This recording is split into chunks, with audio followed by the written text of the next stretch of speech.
Good morning. This is day 4. I've got about 6 hours before I get home today.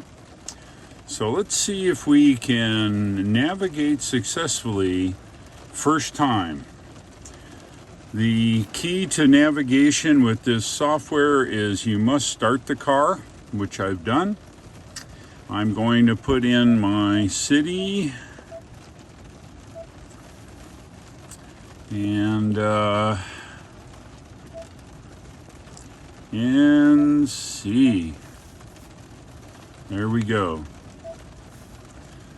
261 miles, and there's our route, and we're going to say go.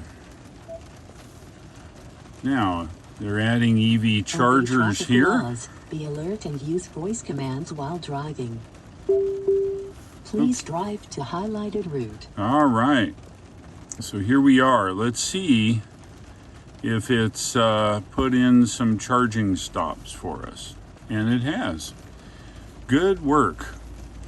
I've got a charging stop in Knoxville, and it says one in Asheville, but I'm not going to do that, and we'll be heading home.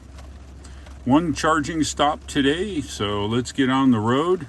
As you can see, it's raining cats and dogs, and it looks like I'm going to be driving in it the whole way.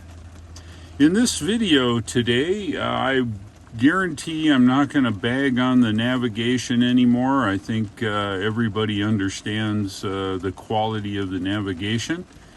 And today we're going to go over some of the good things here in the Mach E and see how that goes. So let's get the road. We've got to get our Scottish breakfast and get on down the road. We're starting our trip this morning with 93%. I charged on a Tesla wall connector last night with a Tesla tap adapter that adapts a wall connector plug, which is the standard Tesla plug for level 2 charging here in the Mach E.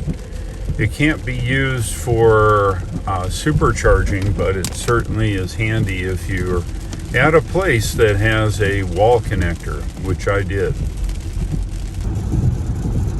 Just left the house here and making our way through downtown Nashville now.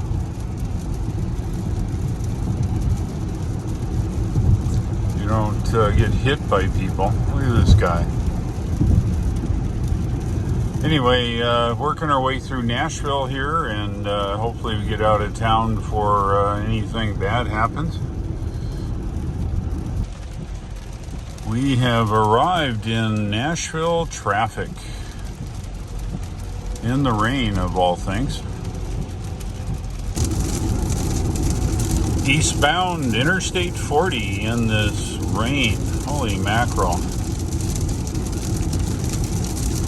Looks like from looking at the weather, I'm going to be driving right along with it almost the entire way home. At least we get to check out the windshield wipers to see how good they are. Yeah, co-pilot's having a little rough time here now. You see, we're way over in the left side. It's not liking the rain, I suspect.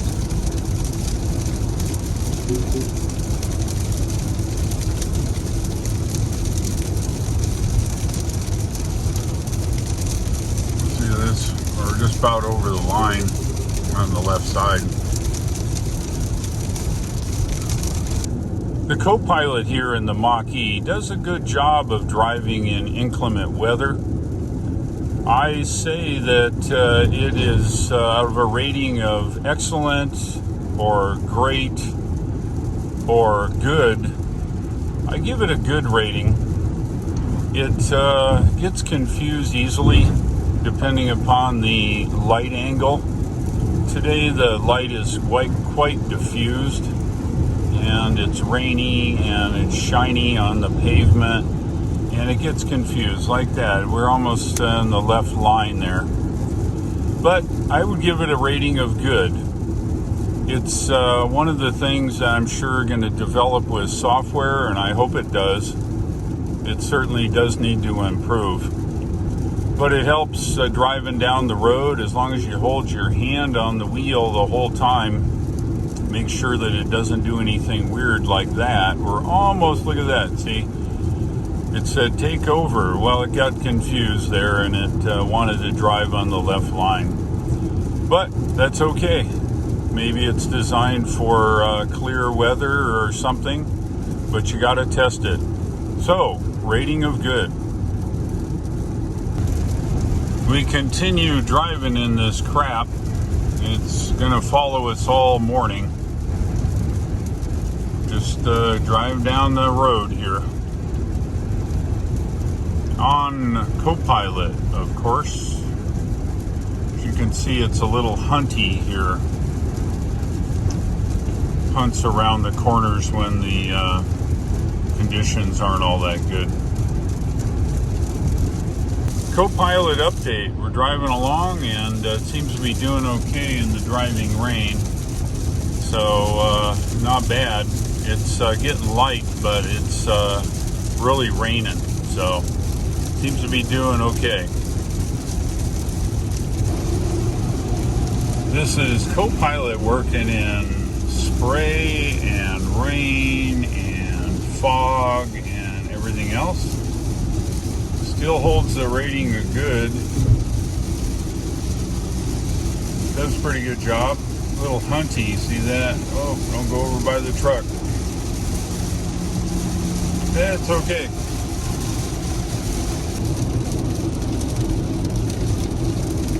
Copilot in crappy weather.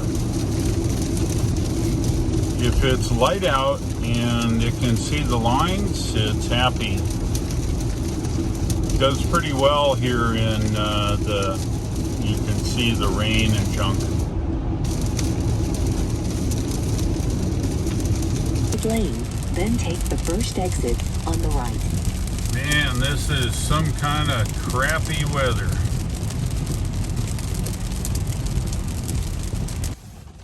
We are finally off the interstate here. Holy macro, it's rained the entire way, 160 miles or something.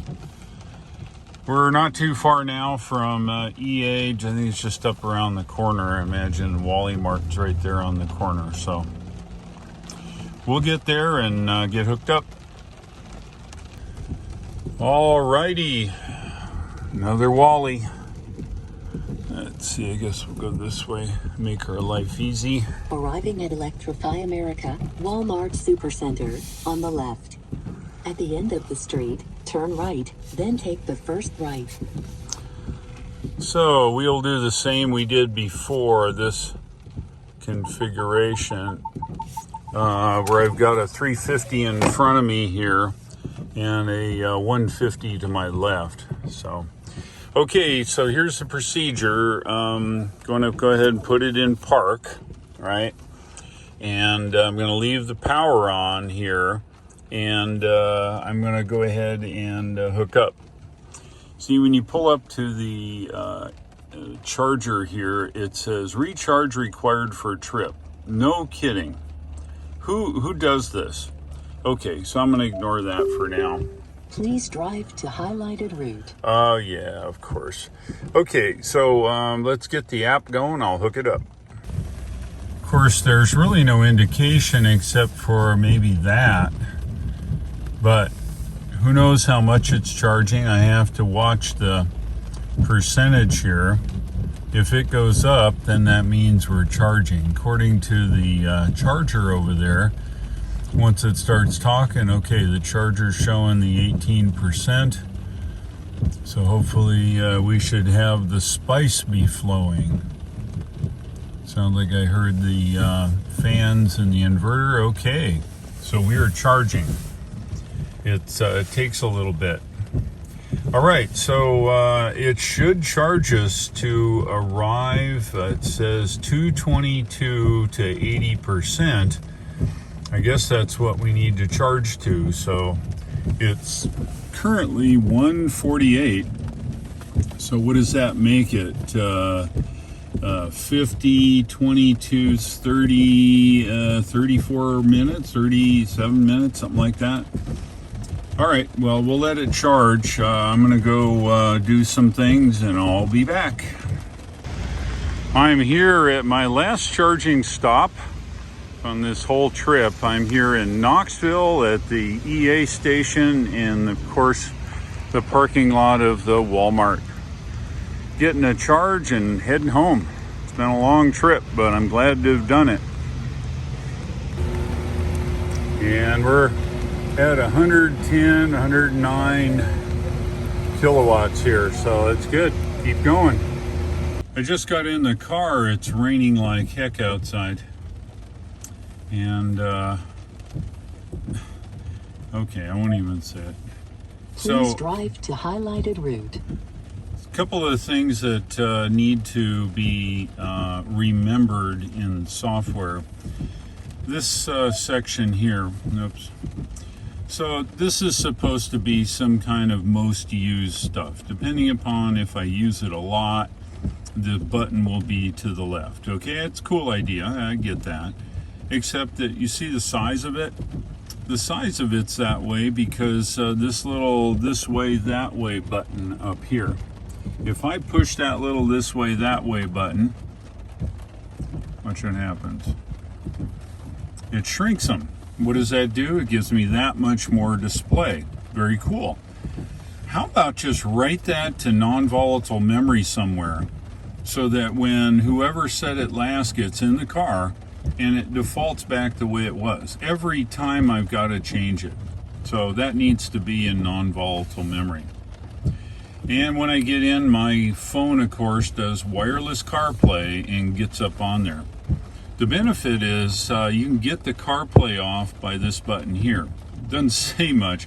I got this whole area you could do something with, but apparently it's not there.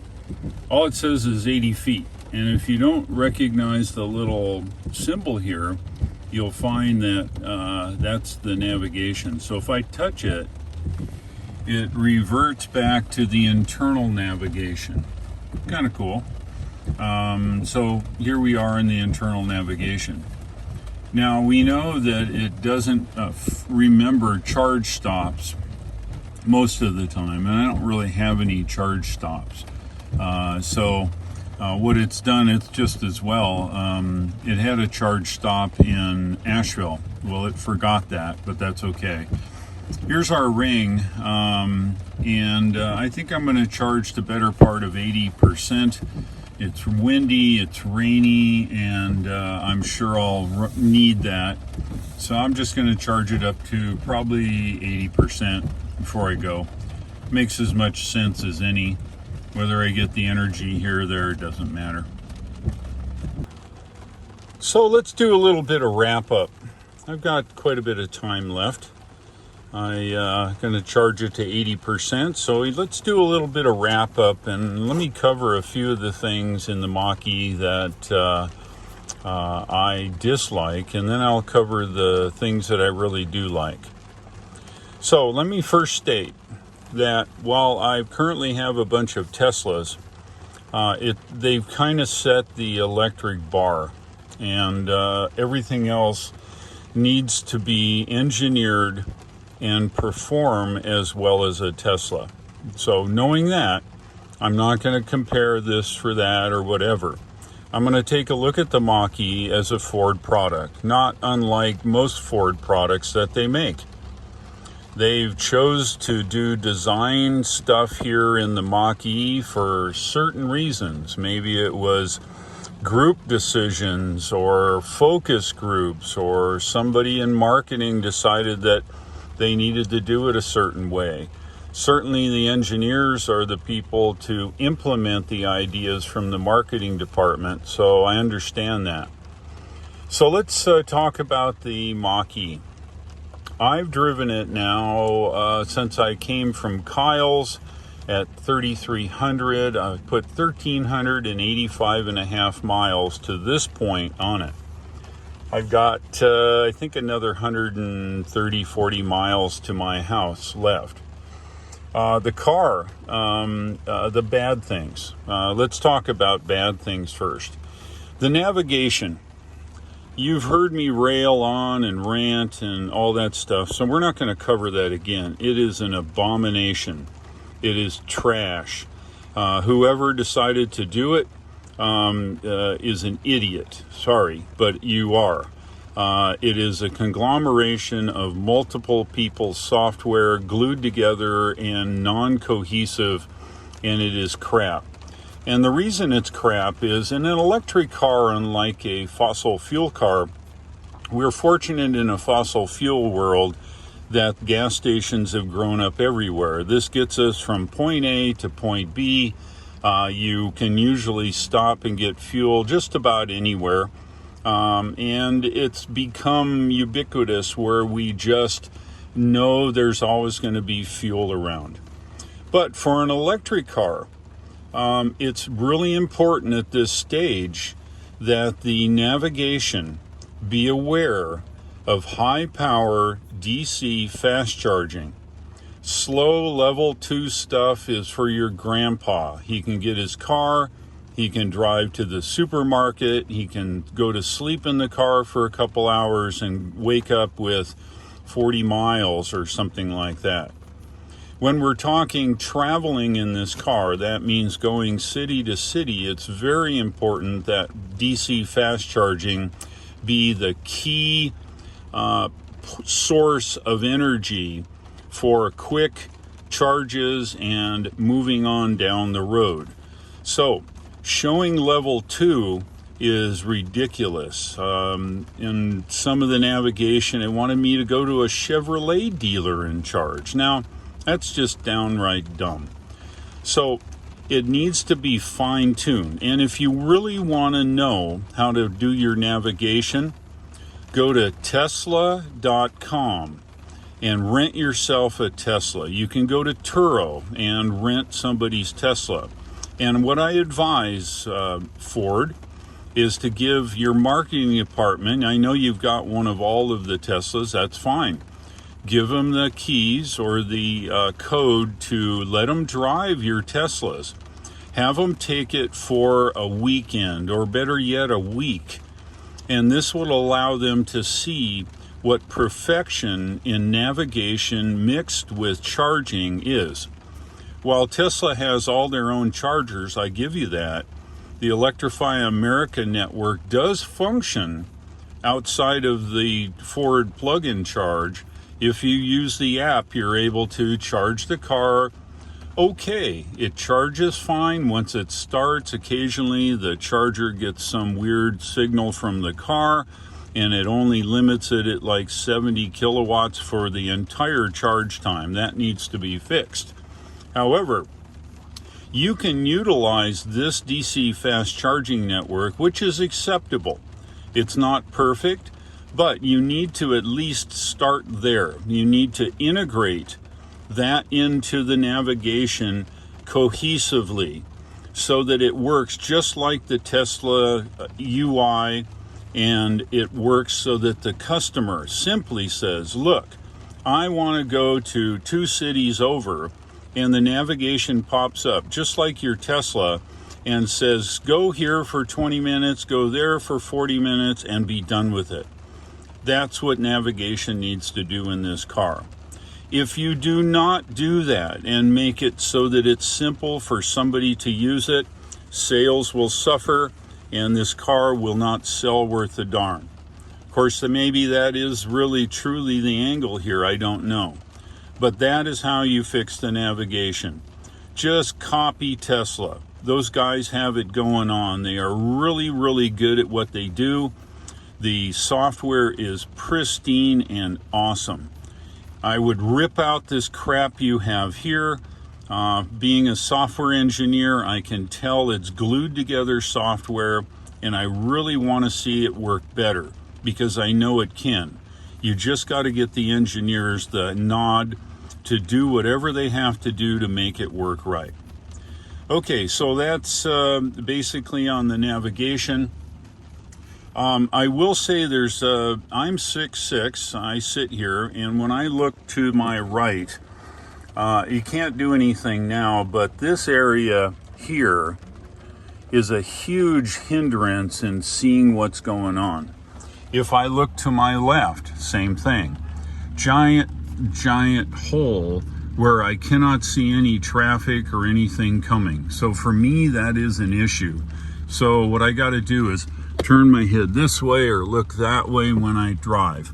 Again, you can't do anything, but that is something that could be improved perhaps on the next model. All these buttons and knobs and things like that, I know it was put here for the legacy people to feel comfortable. I get it, right? So the vents here, you got manual vents. People can figure out how that works. That's been there for 80 years. Okay, I get it. You installed all these vents. Cool, no problem. The memory in the lock over here is fine. I think the memory is something that you guys have done forever. That's fine. The window controls are fine. This is a little weird. I think if it was me, I would put the fold down here where I use it less, and I would put the window child lock down here and put the more used stuff up on top. But again, that's just preference. The door eject and the window controls are fine. The binnacle, I've learned to use out the binnacle. Being 6'6", my eyes right now are up here, so it cuts off this binnacle, and I found myself driving, looking at the binnacle through the steering wheel, and sometimes I gotta move my head around to see things. So I know it's there, that's fine. What I would suggest though is you take a lot of that crap off of it, all these dumb icons, charging and all that stuff, and put it over here right across the top, right? Take the cruise control thing, right, and put it over here where it's useful, where somebody can easily see what's going on. I think that's really important. The drive thing, well, for me, it's covered by the steering wheel, so I have to look down here and say, hey, where are we, right? Okay, I got that. The miles don't need to be up there. Get them off there. Get the junk that is not germane to me driving off of that screen. It just clutters it. Put it over here. You've got massive amounts of space here.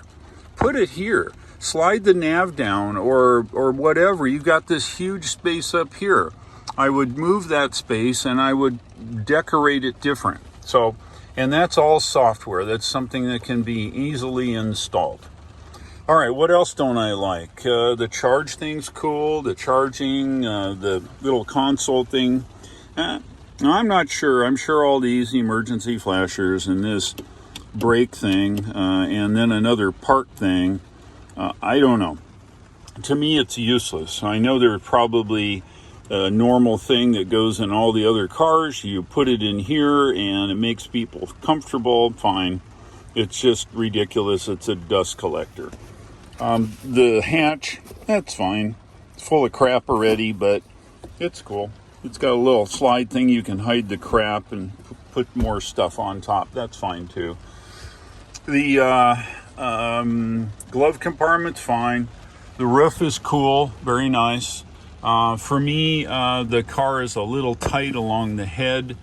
I cannot sit in the back seat. My head is probably less than a quarter inch from the ceiling, so a tall person in the back for me. Again, that's something it can't change.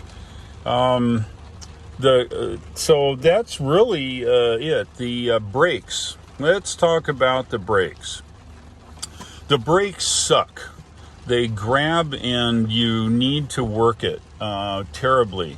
You go to push the brake on and you pretty near throw everything in the car towards the front, and they're grabby as heck. And it reminds me of the old binders from the Model T. The expected delay due to traffic is 7 minutes.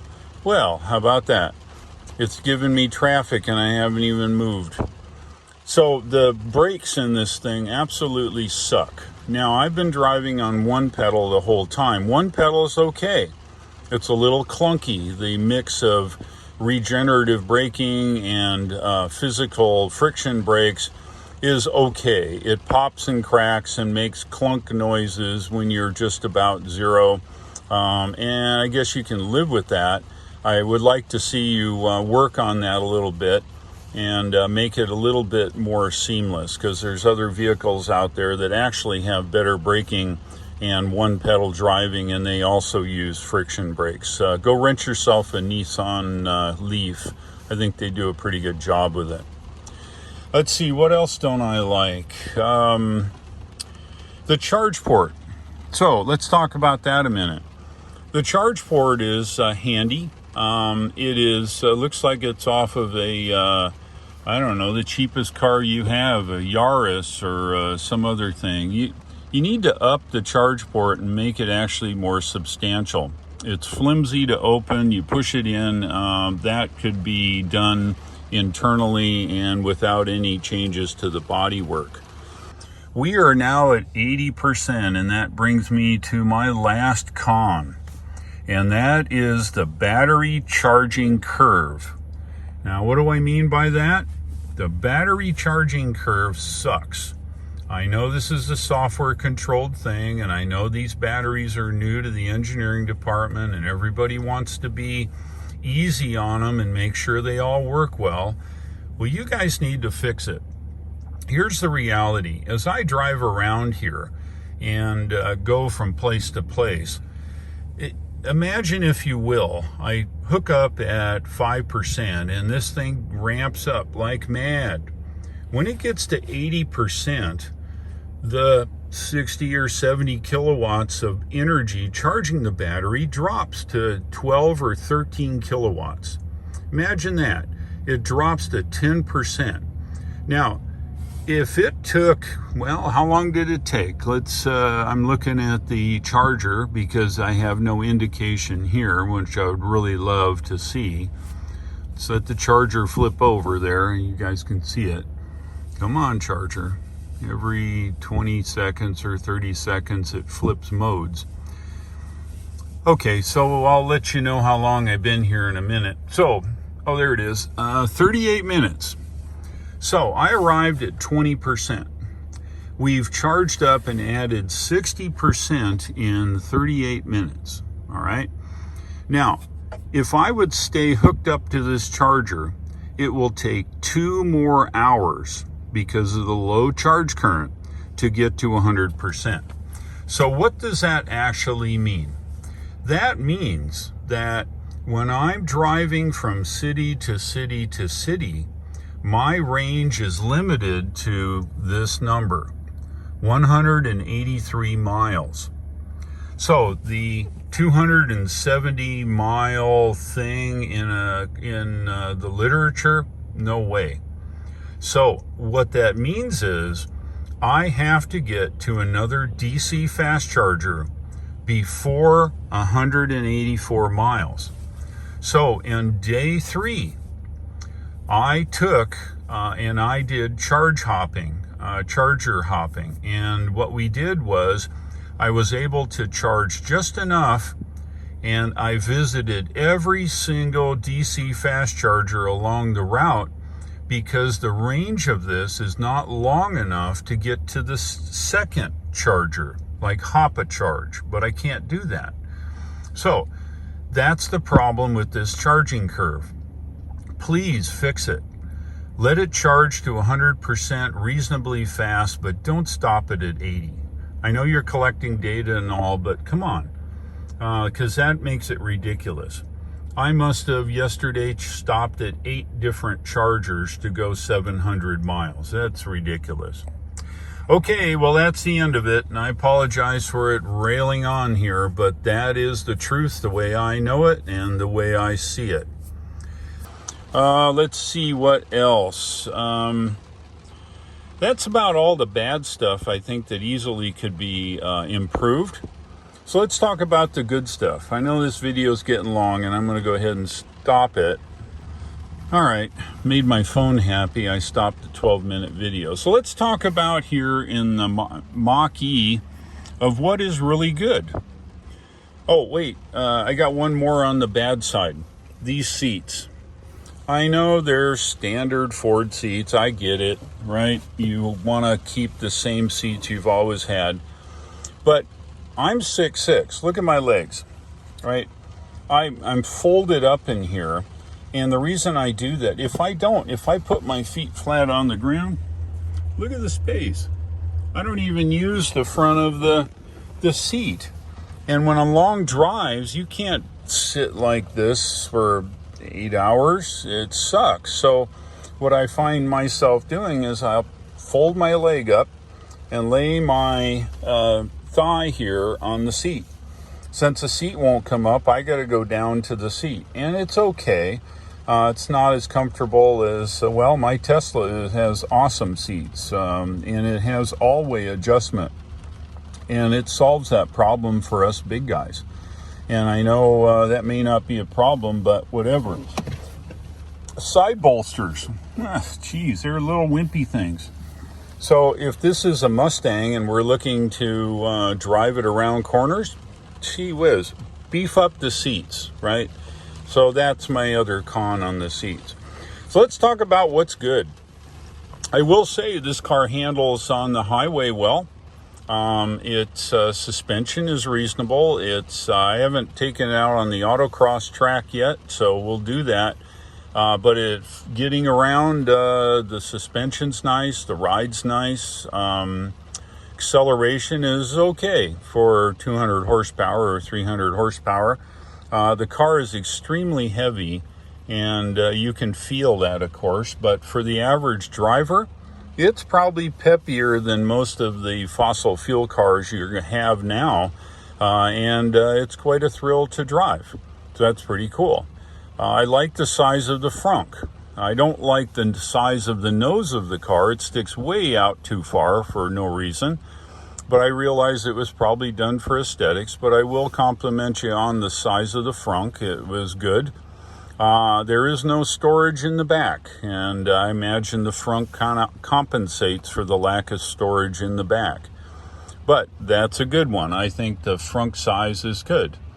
You have all the normal creature comforts. It's comfortable. The air conditioning and heating stuff works okay. You need to work a little bit on this kind of stuff, where this big giant bar shows up here. What for? I can't see that when I'm driving. So when I touch it, just change the temperature, and if I really want it, I'll hold my finger on it, and then it'll pop up. Something like that. Fix that up.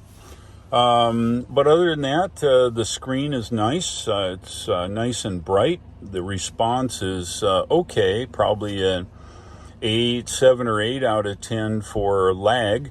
The processor could be upped in speed, or the software optimized to try to get a little bit faster response.